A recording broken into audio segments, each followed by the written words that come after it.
think what's really great about this game, and what I'm excited about in regards to this game, is that it's sort of telling the story of Spyro from the beginning. He's actually a small purple dragon that is raised by dragonflies. He doesn't realize he's a dragon.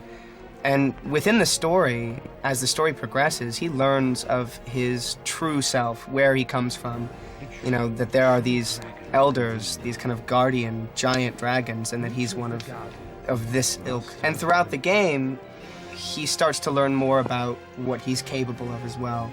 The significance of being a purple dragon is something special, the powers that come along with that. And what's really cool as a player, I think, is that you get to learn these different attributes throughout and use them in different ways, such as breathing fire, which is kind of typical to dragons, or breathing ice, or electricity, and these things just kind of come throughout the game, and it's a really, really interesting story-based game that I think is quite immersive, which is cool.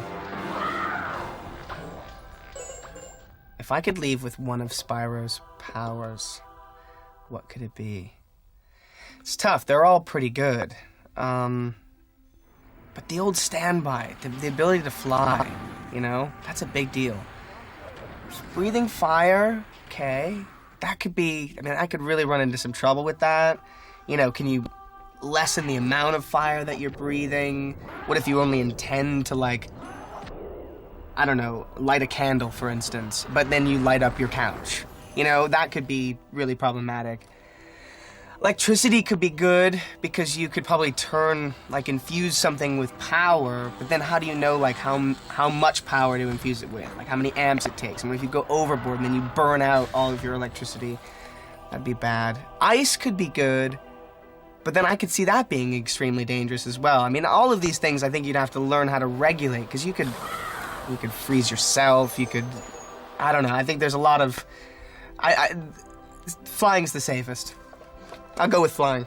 I mean, he's a character that sort of starts out entering into a world that he's unfamiliar with and taking aboard something that is kind of quite massive. It's not dissimilar from a journey that I'd taken before as someone who is embarking on something that is sort of bigger than they could conceive of, or bigger than them. I came in to do this session today, and I was told that I didn't know who the rest of the cast were, and I came in and I was told that Gary Oldman did the voice of Ignitus. Which blows my mind. I mean, he's one of my favorite actors of all time.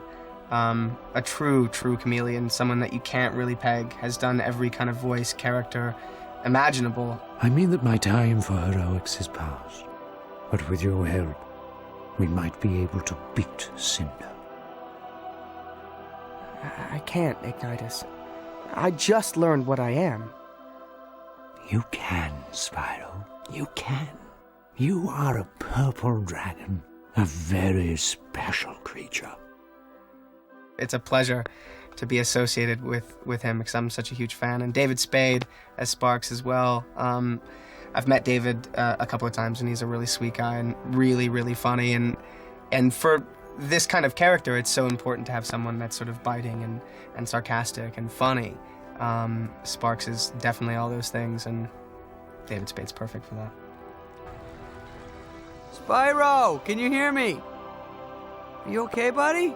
Hey, listen, forget about those cracks I made about your fatness and your being purple and stupid and fat.